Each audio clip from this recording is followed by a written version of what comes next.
Aujourd'hui, on met le cap sur le Cotentin et sa magnifique côte sauvage aux couleurs de l'Irlande. Les paysages à couper le souffle font le bonheur des amateurs de nature.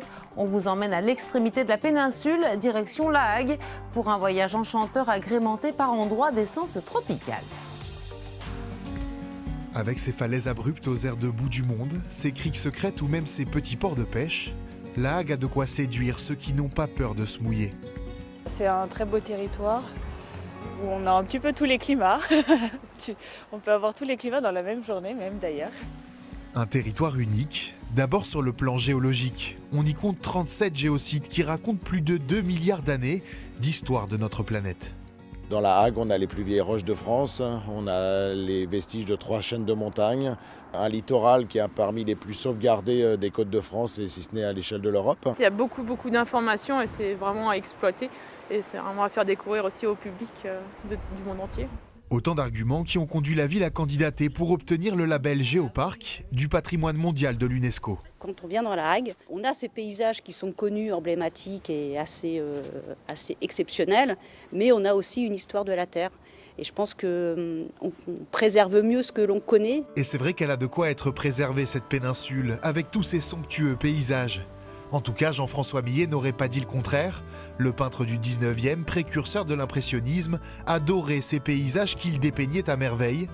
On reconnaît parfaitement le rocher du Castel Vendôme sur sa première toile, et pour cause, c'est là qu'il a grandi. C'est la maison natale de Jean-François Millet, c'est là qu'il est né en 1814.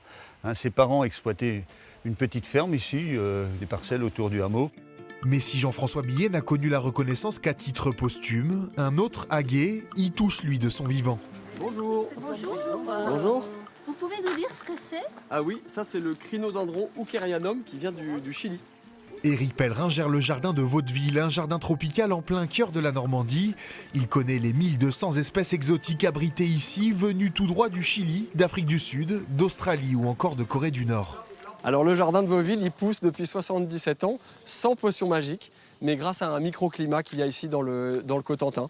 Il fait ni trop chaud en été, ni trop froid en hiver. Et c'est vrai qu'on choisit des plantes de l'hémisphère austral qui retrouvent leur climat d'origine. C'est le grand-père d'Éric, un parfumeur, qui, rapportant des graines de chacun de ses voyages à travers le monde, a le premier donné des fragrances exotiques à ce jardin.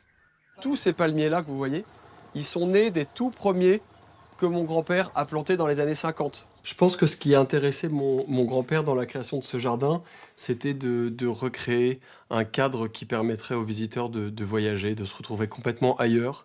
Et c'est ça qui est magnifique dans les jardins. Résultat, ce petit bout de tropique au milieu du Cotentin accueille chaque année près de 40 000 visiteurs. C'est vraiment l'endroit où on ne s'attend pas à voir des fleurs comme ça, quoi. De plantes qui viennent de n'importe quel coin du monde, oui, c'est exceptionnel. Ça peut être planté n'importe comment, donc le résultat est là, c'est pas mal. En plus d'une potentielle reconnaissance de l'UNESCO dès l'année prochaine, La Hague est déjà labellisée Grand Site de France pour protéger et mettre en valeur ce patrimoine naturel exceptionnel. Et il est un autre artiste qui a vécu dans cette partie du Cotentin. Jacques Prévert a passé les dernières années de sa vie à Aumonville-la-Petite. Parisien d'adoption, il venait régulièrement se ressourcer dans cette région. On en parle tout de suite avec Fanny Campa, les responsables de la maison Jacques Prévert. Jacques Prévert a découvert le Cotentin dans les années 30, au début des années 30 en fait. Il est venu passer un week-end à Aumonville-la-Roque, qui est juste à côté d'Aumonville-la-Petite, à 5 km.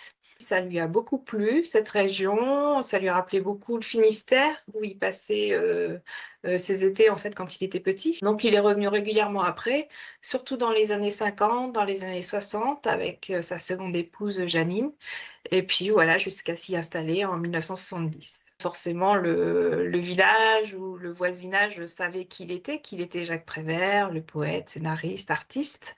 Mais voilà, quand il croisait du monde et quand il rencontrait des gens, il ne se présentait pas forcément comme Jacques Prévert. En général, il donnait juste son prénom, Jacques. Et il y a beaucoup de personnes en fait, qui ont découvert qui il était à sa mort. Jacques Prévert, qui est décédé en 1977 à l'âge de 77 ans. La maison d'Aumonville-la-Petite aura été son dernier refuge. Aujourd'hui, cette demeure est devenue un musée et un lieu de mémoire. Alors après son décès, Jeannine Prévert, elle a continué à habiter la maison. C'est elle qui a émis le souhait que la maison devienne un lieu public qui soit consacré à l'œuvre de son mari.